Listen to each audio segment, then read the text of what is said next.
Okay, तो अब हम लोग एक पूरा ओवरव्यू ले लेते हैं कि हमारा जो सब स्टेशन से लेके और जो हमारा यूटिलाइजेशन होता है, जहाँ बिजली का खपत होता है, वहाँ तक ये किन किन प्रोसेस से होके गुजरता है। तो देखिए, सबसे पहले सब स्टेशन है, ट्रांसफार्मर है, सब स्टेशन है।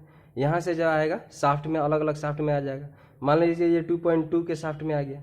अब यहाँ से जो आगे जाएगा, ये शाफ्ट से सबसे पहले जो एंट्री होता है इसका VTPN में होगा। VTPN मान लीजिए उसका नंबर ये है। तो VTPN में सबसे पहले जो जाता है, ये MCCB का 4 पोल का एक डिवाइस लगा रहता है।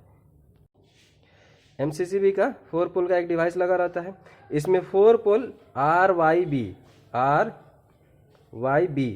ये 3 पोल एंड एक न्यूट्रल, ये 4 वायर इसमें जाता है। लेकिन ये सिर्फ 3 वायर इसमें से आउटपुट निकल के ये कनेक्टर को जाता है। कनेक्टर में सिर्फ RYB 3 फेज ही जाएंगे और न्यूट्रल भी निकलेगा इसमें से, लेकिन ये जाके सीधे एक साइड में एक हमारा कनेक्टर लगा रहेगा, ये इसमें कनेक्ट हो जाएगा। कनेक्टर में जाएगा जब, कनेक्टर क्या है, एक जंक्शन है जहाँ पे एक इनपुट आएगा और 4, 5, 6, 10, 12 जितना जगह ज़रूरत होगा, जितना जगह ड्राइंग में होगा उतना जगह वो भेजेगा।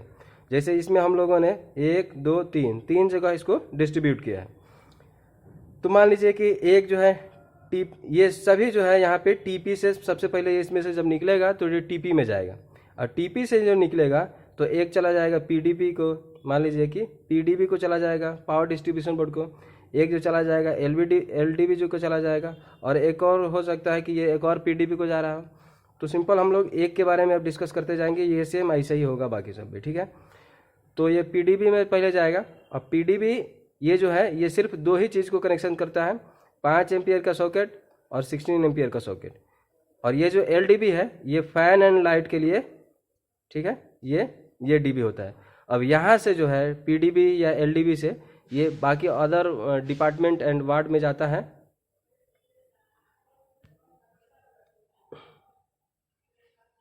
ठीक है, ये अलग डिपार्टमेंट में जाता है और यहाँ पे इसका यूटिलाइजेशन होता है।